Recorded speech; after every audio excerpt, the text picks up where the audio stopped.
የዘገየ ፍትህ እንደተደፈገ ይቆጠራል እንዲሉ የፍትህ ስርዓቱ ዛሬም ቀልጣፋና ፍትሃዊ ውጤት ማምጣት እንዳልቻለ አመላካች ነው። ከላይ ያለውን የሀገሪቱን ነባራዊ ሁኔታ የተመለከተ ረጅም ትችት ያቀረብኩት ለጥያቄ መቅድም እንዲሆነኝ እንጂ መቼም ብልጽግና ስለ ሀገራዊ ችግሮቻችን አላይም፣ አልሰማም፣ አልናገርም ካለ ውሎ ማደሩ ጠፍቶኝ አይደለም። ብልጽግና የሚታየው ጦርነት የሚሰማው የቄስ ሞገሴዎችን ከንቱ ውዳሴ ከተናገረም ወይ ደረቅ ፕሮፓጋንዳ ወይም ነጭ ውሸት በመካከል የከሱና የመነመኑ እውነቶች የሉም ማለት ግን አይደለም።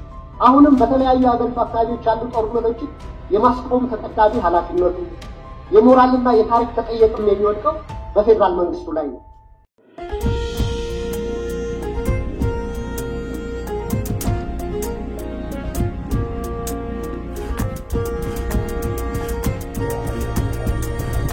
በዛሬው ዕለት የህዝብ ተወካዮች ምክር ቤት ጠቅላይ ሚኒስትር አብይ አህመድ በተገኙበት ስብሰባ አካሂዷል። የህዝብ ተወካዮች ምክር ቤት አባላቱ በርካታ ጥያቄዎችን አንስተዋል። በጥንቅራችን መግቢያ ላይ ጠቆም ያደረግናችሁ ከቀረቡላቸው ጥያቄዎች መካከል አንደኛውን ነው ይዘናል። በዛሬው ዕለት የህዝብ ተወካዮች ምክር ቤት ጠቅላይ ሚኒስትር አብይ አህመድ በተገኙበት ስብሰባውን አካሂዷል። የህዝብ ተወካዮች ምክር ቤት አባላቱ በርካታ ጥያቄዎችን አንስተዋል። ጠቅላይ ሚኒስትሩም ሰፋ ያሉ ማብራሪያቸውን ሰጥተዋል። ከህዝብ ተወካዮች ምክር ቤት አባሉ ዶክተር ደሳለኝ ጫኔ ከረርና ጠበቅ ያሉ ጥያቄዎች ለጠቅላይ ሚኒስትሩ ቀርበዋል። የጠቅላይ ሚኒስትሩን ምላሽ ጨምሮ ጥንቅራችን እስካጠናቀረበት ድረስ ያሉትን መረጃዎች በተወሰነ ደረጃ አካተናል። ከልብ የመነጨ የከበረ ሰላምታችን በያላችሁበት ይድረሳችሁ። ውድ የፈታ ቤተሰቦች እንዴት አረፈዳችሁ? ለሰዓቱ የመራረጥናቸውን መረጃዎች ይዘን ተገኝተናል። አንኳር ጉዳዮችን በማስተዋወቅ እንጀምራለን። የትግራይ ክልል የነዳጅ አቅርቦት የተቋረጠ መሆኑን የክልሉ ጊዜያዊ አስተዳደር አስታወቀ። ቀስ በቀስ እየቀነሰ ሄዶ በአሁኑ ሰዓት ከማዕከል የሚላከው ነዳጅ ሙሉ በሙሉ ተቋርጧልን በሚል የአቤቱታ ደብዳቤ ተጽፏል። ጥንቅራችን ከዚህ ጋር በተያያዘ የሚያደርሳችሁ ዕለታዊ መረጃ ይኖራል። በትግራይ በአዲስ መልኩ በጦርነቱ የሞቱት ሰዎች መርዶ እየተነገረ ይገኛል። ከዚህም ቀደም ለ3 ጊዜያት ያህል በጦርነቱ የሞቱት ሰዎች መርዶ የተነገረ ሲሆን አሁንም በክልሉ በጦርነቱ ህይወታቸው ያለፉ ሰዎች መርዶ መነገሩ እንደቀጠለ ነው። ዝርዝር መረጃውን ይዘናል። ባለፈው ዓመት በእንግሊዝ ደቡብ ዮርክሻየር ግዛት በሚገኝ ስፍራ ኤርትራውያን ዓለምን ያነጋገረ ከፍተኛ የእርስ በርስ ግጭት አድርገው ነበር። ከባድ በሆነ ግጭቱ የተሳተፉ 22 ኤርትራውያን አሁን ላይ በፖሊስ እየታደኑ ነው። የታዳኝ ምስላቸውም ተለቋል። መረጃው ዝርዝር አለው። ኦነግ በኦሮሚያ ክልል አዋሳኝ አካባቢ እየተስፋፋ ያሉ ግጭቶች አሳስቦኛል ብለዋል። ፓርቲው በወቅታዊ ጉዳይ ብሎ ባወጣው ይፋዊ መግለጫ በክልሉ አዋሳኞች በተለያዩ አቅጣጫዎች ወሰን አካባቢ ባሉ ሰላማዊ የክልሉ ዜጎች ላይ የሚፈጸም ጥቃት ተበራክቷልም ብለዋል። ጥንቅራችን ይዞታል። ዓለም አቀፍ የጉዞ ጉዳዮችን በሚመለከት መረጃዎችን የሚያወጣው ስማርት ትራቨለር የተሰኘው የማህበራዊ ድረገጽ ይፋ ባደረገው ልጥፍ በኢትዮጵያ የጉዞ ማስጠንቀቂያ ሰጥቷል። ይህንኑ ስማርት ትራቨለር ድረገጽ ማሳሰቢያና ምክር በአዲስ አበባ የሚገኘው የአውስትራሊያ ኤምባሲ ተጋርቶታል።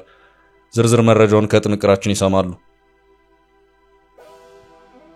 ከሰሞኑ የሱዳን ጦር ካርቱም ላይ ጥቃቱን አበራክቷል።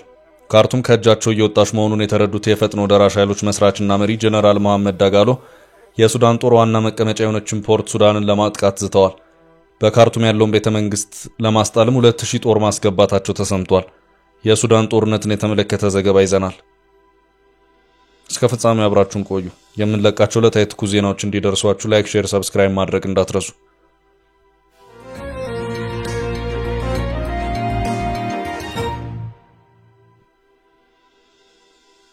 ለጠቅላዩ የቀረቡት ፈታኝ ጥያቄዎች። በጦርነቱ ትሪሊየን የሚቆጠር ሀብት ወድሟል። ተወካዩ በዛሬው ዕለት የህዝብ ተወካዮች ምክር ቤት ጠቅላይ ሚኒስትር አብይ አህመድ በተገኙበት ስብሰባውን አካሂዷል። ቀደም ብሎ የጠቅላይ ሚኒስትሩ የ2017 ግማሽ በጀት ዓመት ሪፖርት የደረሳቸው የምክር ቤት አባላቱ ይህንኑ ሪፖርት ተንተርሰው ጥያቄዎችን አቅርበዋል። በዚህም የምክር ቤት አባላቱ ለጠቅላይ ሚኒስትሩ በርከት ያሉ ጥያቄዎችን ያቀረቡበት ሁኔታ ታይቷል። ፖለቲካዊና ኢኮኖሚያዊ ይዘቶችን ያዘሉ ጥያቄዎች ናቸው። ከቀረቡ ጥያቄዎች መካከልም የባህር በርን የሚመለከተው ጉዳይ አንዱ ነው። ከኮሪደር ልማት ጋር ተያይዞ ነዋሪዎች ላይ እየተፈጠሩ ያሉ ችግሮችንም የተመለከተ ጥያቄ ቀርቧል።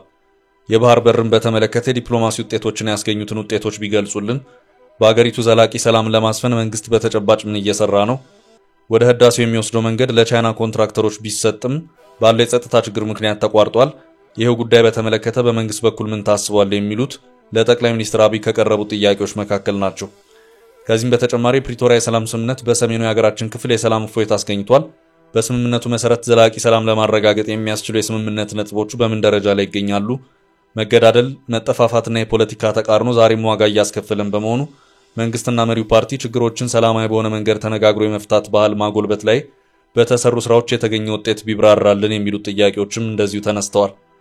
በዚሁ የምክር ቤት አባላት ጥያቄዎች መካከልም ጠንከር ያለ ማብራሪያን በመስጠት ከበድ ያሉ ጥያቄዎች ለጠቅላይ ሚኒስትሩ ያቀረቡት የአማራ ብሔራዊ ንቅናቄ አብን ተወካይ ዶክተር ደሳለኝ ጫኔ ናቸው። ዶክተር ደሳለኝ ጫኔ በዚሁ ማብራሪያቸውም በጠቅላይ ሚኒስትር አብይ አህመድ የሚመራውን መንግስትና ፓርቲያቸውን ብልጽግናን አጥብቀው ተችተዋል። ሀገራችን ዛሬ ያጋጠሟት ችግሮች ፖለቲካ ወለድ ሲሆኑ መፍትሄዎቻቸውም ፖለቲካዊ እንጂ የጠመንጃ አፈሙዝ ሊሆን አይገባም። በድህነት አዙሪት ውስጥ የነበረች ሀገር ባለፉት 7 የብልጽግና ዓመታት በእንቅርት ላይ ጆሮ ደግፍ በሚባል ደረጃ ለከፋ የድህነት ቀውስና አዙሪት ተጋልጣለች ያሉት ዶክተር ደሳለኝ ችግሩም ሀገሪቱን ማባሪያ ወደ ሌለው የእርስ በርስ ጦርነት አዙሪት ውስጥ አስገብቷታል።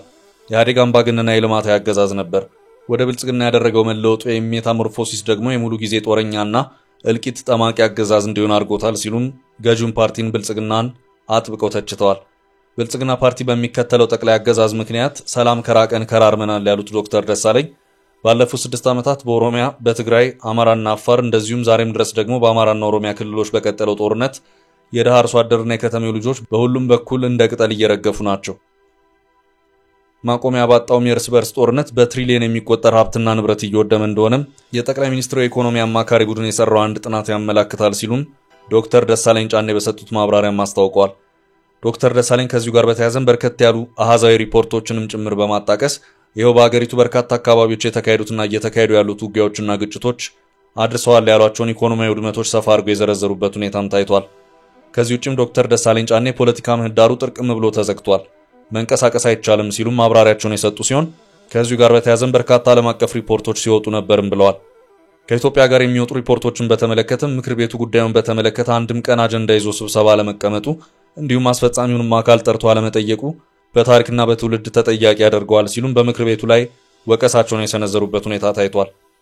የህዝብ ተወካዮች ምክር ቤት አባሉ ዶክተር ደሳለኝ ጫኔ ያክለውም ብልጽግና የሚታየው ጦርነት የሚሰማው ከንቱ ውዳሴ ከተናገረም አንድም ደረቅ ፕሮፓጋንዳ ነው፣ አለበለዚያም ደግሞ ነጭ ውሸት ነው።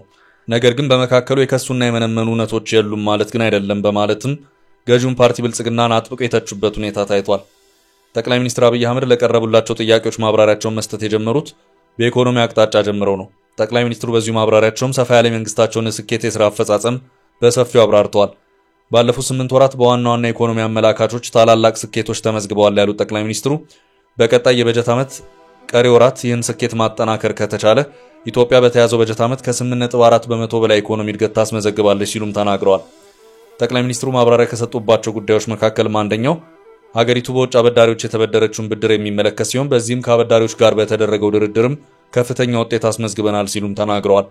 በዚህም በተደረገው ድርድር $3.5 ቢሊዮን ለዕዳ ሊከፈል የነበረን ወጪ ማዳን ችለናል ሲሉም ጠቅላይ ሚኒስትሩ ተናግረዋል።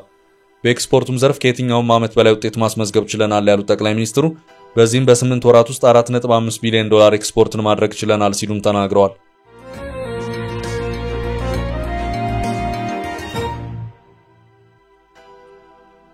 የትግራይ ነዳጅ አቅርቦት ተቋረጠ።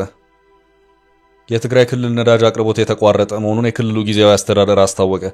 ከማዕከል የሚላከው ነዳጅ መቋረጡም የተነገረው ካለፈው መጋቢት 6 ቀን 2017 ዓ.ም ጀምሮ ነው። የነዳጅ አቅርቦቱን መቋረጡን ያስታወቀው ጊዜያዊ አስተዳደሩ ለንግድና ቀጠናዊ ትስስር ሚኒስቴር በጻፈው ደብዳቤ ነው። ከዚህ ቀደምም ካጋጠመው የነዳጅ እጥረትና እየቀነሰ ከመጣው አቅርቦት ጋር በተያያዘ ክልሉ በደብዳቤ ያሳወቀ መሆኑ በዚሁ ሰዓት ደብዳቤው ያስታወሰበት ሁኔታም ታይቷል።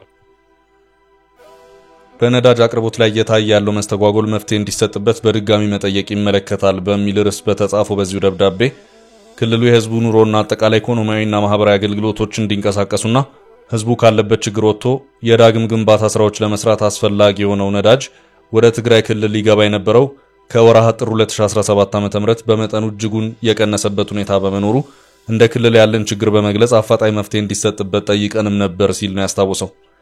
ከዚህ ባለፈም ጉዳዩን የሚያስፈጽም አካልም ጭምር ልከን ነበር የሚለው ይሄው የአቤቱታ ደብዳቤ እነዚህን ውጥረቶች ተከትሎ የተወሰኑ መሻሻሎች ታይተውም ነበር ሲል አስታውቋል። ይኸው ደብዳቤ አክሎም ከመጋቢት 4 እና 5 ቀን 2017 ዓ.ም ወደ ክልሉ የገባው ነዳጅ ወደ 2 ቦቴ ብቻ የወረደበት ሁኔታ ታይቷል ሲልም አስታውቋል። ደብዳቤው በተጨማሪም ከመጋቢት 6 ቀን 2017 ዓ.ም ጀምሮ ደግሞ ወደ ክልሉ የሚገባው ነዳጅ ሙሉ በሙሉ የተቋረጠበት ሁኔታ ተፈጥሯል ያለ ሲሆን የመፍትሄ አለህም ብሏል። ጊዜያዊ አስተዳደሩ በዚሁ ደብዳቤውም ቀደም ብሎ የነዳጅ አቅርቦቱ በከፍተኛ ደረጃ በመቀነሱ ከዚያም ሙሉ በሙሉ በመቋረጡ ምክንያት በክልሉ ማህበራዊና ኢኮኖሚያዊ ችግሮችን ለመፍታት አስቸጋሪ ሁኔታዎች ተፈጥረዋል ሲልም አስታውቋል። በውስጥ ለፌዴራል መንግስቱ የጻፈውን ይህንኑ ደብዳቤም በሚዲያ እንዲለቀቅ ያደረገበት ሁኔታም ታይቷል። ከተወሰኑ ጊዜያት ወዲህ በአገር አቀፍ ደረጃ በክልሎች የነዳጅ እጥረት መታየት ከጀመረ ዋላ ድር ብሏል። በዚህም የነዳጅ ኮንትሮባንድም የተስፋፋበት ሁኔታ እየታየ ነው። በክልል ከተሞች የትራንስፖርት አገልግሎቶችን የሚሰጡ የባጃጅና የሞተር ሳይክል አሽከርካሪዎች አገልግሎት እያቆሙ መሆኑም እየተነገረ ነው። በአንዳንድ ክልሎች ነዳጅን በኩፖን የመሸጥ ሁኔታዎችም እየታዩ ነው። እስካሁን ባለው ሁኔታ በዚህ ዙሪያ መንግስት የተብራራ መልስ ሲሰጥ የታየበት ሁኔታ የለም። አሁን በጊዜያዊ አስተዳደሩ አማካይነት በቀረበው አቤቱታ መሰረት የትግራዩ ነዳጅ አቅርቦትን ምክንያት በተመለከተ በፌዴራል መንግስቱ በኩል የተባለ ነገር የለም።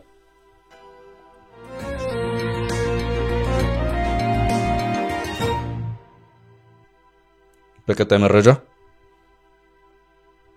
ህወሓት መርዶ እያረዳ ነው።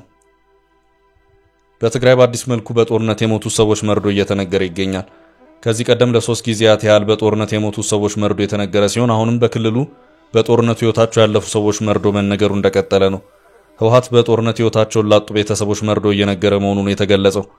በዚህ መሰረት ማክሰኞ መጋቢት 9 2017 ዓ.ም በአዲግራት ከተማ ህዝብ በተሰበሰበበት የ19 ሰዎች መርዶ የተነገረ ሲሆን የሐዘን ስነ ስርዓትም ተከናውኗል። ትላንት ረቡዕ ደግሞ በዕዳጋ ሐሙስ ከተማ ውስጥ ይህ የመርዶ መንገር ስነ ስርዓት መከናወኑን የክልሉ ቴሌቪዥን ዘግቧል። እንደ ዘገባው በትላንትናው ዕለት መርዶ የተነገራቸው 21 የሟች ቤተሰቦች ናቸው። በስነ ስርዓቱ ላይ የከተማዋ ነዋሪ ተገኝቶ ሐዘኑን እንደገለጸ የጠቀሰው ዘገባው አንዳንድ ነዋሪዎች የሰማዕታት ቤተሰቦች ድጋፍ ሊደረግላቸው ይገባል የሚል አስተያየት መስጠታቸውን አስታውቋል። ይህ መርዶ የመንገር ስነ ስርዓት በሚቀጥሉት ቀናት በሌሎች ከተሞችም እንደሚቀጥል መረጃው ጠቁሟል።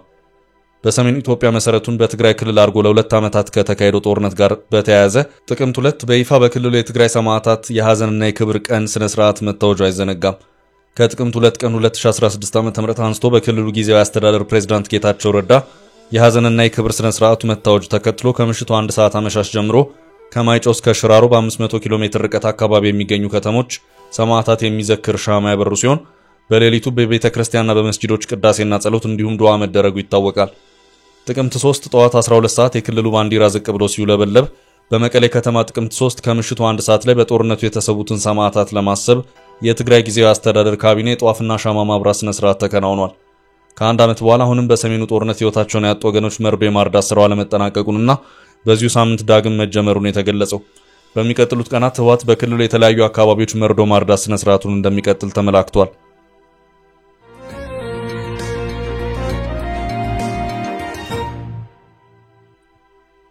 በቀጣይ መረጃ በእንግሊዝ 22 ኤርትራውያን በፖሊስ እየታደኑ ነው።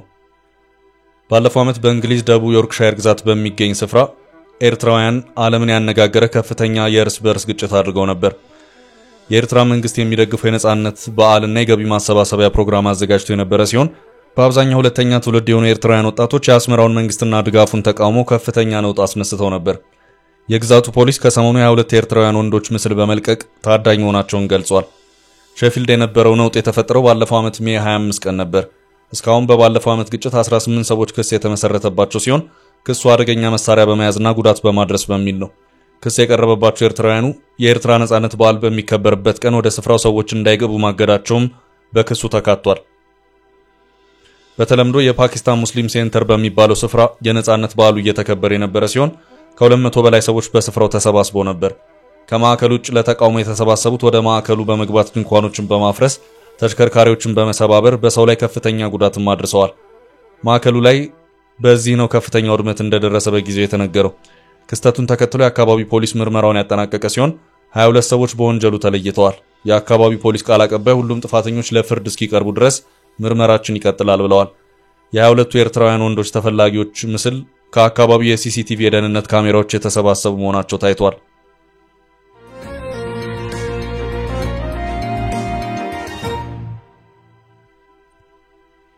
ወደ ቀጣይ ርዕስ እናልፍ።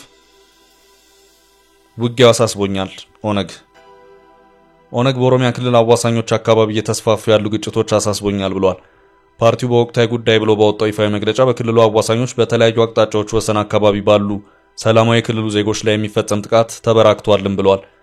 የኦሮሞ ነጻነት ግንባር ኦነግ በይፋ ባደረገውና በኦሮሞ ሕዝብ ላይ እየደረሰ ያለው ጥቃትና ጭቆና ባለው አለመረጋጋት በኦሮሚያ ክልላዊ መንግስት አዋሳኞች አካባቢ በነገሰው አለመረጋጋት ህዝቡ ዕለት በዕለት ለተለያዩ ጥቃቶች ሰለባ መሆኑን ያመለከተው ኦነግ ህዝባችንን ትዕግስቱን ያስጨረሰው ጉዳይ ሆኗል በማለት እነዚህ አዋሳኝ አካባቢዎች የሰላማዊ ሰዎች የታጣቂዎች የጥቃት ኢላማ መሆን ከጊዜ ወደ ጊዜ መክፋቱንም ነው ያስረዳው።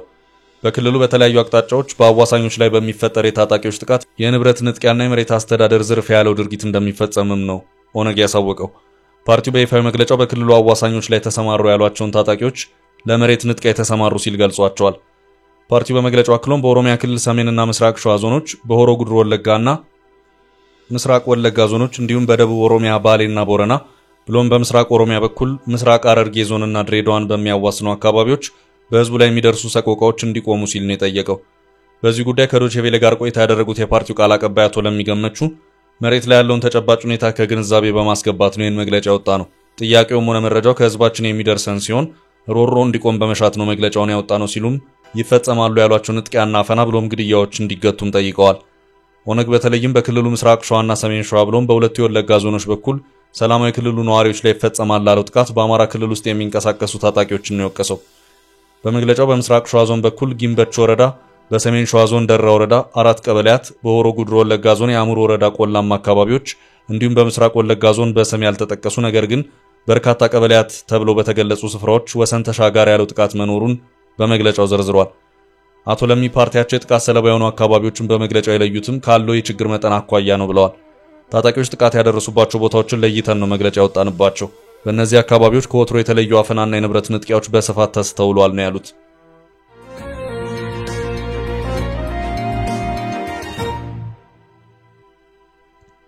በቀጣይ መረጃ ዓለም አቀፉ ተቋም በኢትዮጵያ የጉዞ ማስጠንቀቂያ ሰጠ።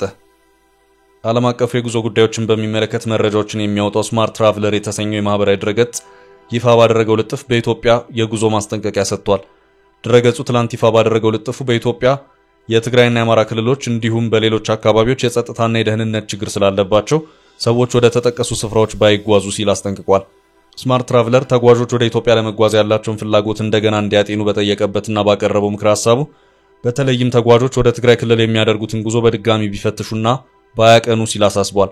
ስማርት ትራቭለር ከጉዞ አንጻር በኢትዮጵያ ያለው የጸጥታ ሁኔታ ተለዋዋጭ መሆኑን ገልጾ በዚህም እርግጠኛ መሆን እንደማይቻል አስታውቋል። በዚህም ከዋና ዋና ከተሞች ውጪ ማንኛውም የመንገድ ጉዞ ባያደርጉ የሚል ምክረ ሐሳቡን አቅርቧል። ኢትዮጵያ ከኤርትራ፣ ሶማሊያ፣ ኬንያ፣ ደቡብ ሱዳንና ሱዳን ጋር ያላት ድንበሮች ከፍተኛ ስጋት ያለባቸው አካባቢዎች መሆናቸውንም ጠቁሟል። በኢትዮጵያ አንዳንድ ሲል በጠራቸው አካባቢዎች በተለይም በኦሮሚያ ክልልና በሶማሊያ ክልል እንዲሁም ሀገሪቱን ደቡብ ሱዳንና ኬንያን በሚያዋስኑ አካባቢዎች ከፍተኛ የሆነ የአፈና ስጋት አለ በሚል ጠቁሟል። ይህንኑ ስማርት ትራቭለር ድረገጽ ማሳሰቢያና ምክር ልጥፍ በአዲስ አበባ የሚገኘው የአውስትራሊያ ኤምባሲ በይፋዊ ማህበራዊ ፌስቡክ ገጹ አጋርቷል። መንግስት በተለያዩ ክልሎች የሚስተዋለው ሰላምና ጸጥታ መደፍረስ እየተሻሻለ መምጣቱን በመግለጽ ይህንኑ ለማረጋገጥም ታጣቂ ኃይሎችን ጨምሮ ወደ ሰላምና ምክክር መድረክ እንዲመጡ እየሰራ መሆኑን በተለያየ ጊዜ መግለጹ ይታወቃል።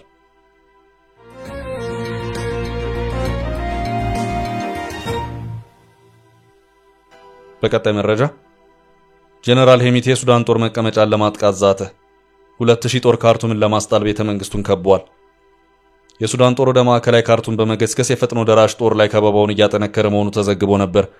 የሱዳን ጦር ባሳለፍነው እሁድ ዕለት ወደ ማዕከላዊ ካርቱም በጥልቅ በመግባት የፕሬዝዳንቱ ቤተ መንግስትና በአቅራቢያው በሚገኙ የመንግስት ህንጻዎች ውስጥ በተቀመጡት የፓራሚሊተሪ ፈጣን ደጋፊ ኃይሎች ተዋጊዎች ላይ ከበባውን አድርጓል።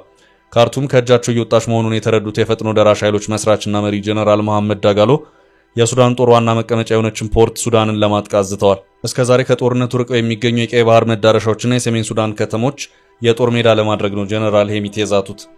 2 ዓመት በደፈነው ጦርነት የሱዳን ዋና ከተማ ካርቱም በፈጥኖ ደራሽ ኃይሎች እጅ እስካሁን ቆይታለች። የሱዳን ጦር ራሱን መልሶ በማጠናከር ከ4 ወራት በፊት ዋና ከተማዋን ለመቆጣጠር ፍልሚያ እያደረገ ይገኛል። የከተማውን ዙሪያ ቁልፍ ስፍራዎች መያዝ የቻለው ጦሩ አሁን ላይ ወደ ከተማዋ እምብርት መዝለቅ ችሏል። የፈጥኖ ደራሽ ኃይሎች የሱዳን ጦርነት ለማስቆም ከፍ ባሉ ህንጻዎች ላይ አድፍጦ ተኳሾች ስናይፐሮችን በመጠቀም እንዲሁም ድሮኖችን በማሰማራት እስካሁን የሱዳን ጦርን ተቋቁመው ቆይተዋል። አሁን ላይ ካርቱም ላይ ያለው የኃይል ብልጫ የሱዳን ጦር ሆኗል። መቀመጫቸው የተነካባቸው ጀነራል ሄሚቲ በከፍተኛ ቁጣ በለቀቁት ቪዲዮ ሱዳኖች ቤተ መንግስቱን እንዲያስጥሉ ጥሪ አቅርበዋል። ይህን ተከትሎ 2000 የታጠቁ ሱዳኖች ወደ ቤተ መንግስቱ አምርተው ሄሚቲን ለመከላከል መሰለፋቸውን የተነገረው ጀነራል ሄሚቲ በቁጣ ባስተላለፉት የቪዲዮ መልእክታቸው በሳምንቱ ሰኞ ዕለት የፈጥኖ ደራሽ ኃይሎች የተመሰረቱበት ቀን መሆኑን አንስተው ይህንን ቀን በሱዳን ጦር ላይ ጸጸትና ቁጭት የምንፈጥርበት ነው ሲሉ ተናግረዋል። የሚቲ አልቡርሃን መቀመጫ የሆነችው ፖርት ሱዳንንና ለ2 ዓመት ጦርነት ያልነካውን የሰሜን ሱዳን ከተሞችን እንደሚወሩም በንግግራቸው አስፈራርተዋል። ንግግራቸውን የተመለከቱ ጄኔራሉ ተስፋ መቁረጥ ውስጥ እንደገቡ ሐሳባቸውን በቅጡ መግለጽ ሲሳናቸው ንዴታቸው ሲንተከተክ መታየታቸውን አንስተው ጥሩ ሁኔታ ላይ አይደሉም ሲሉ ደምድመዋል።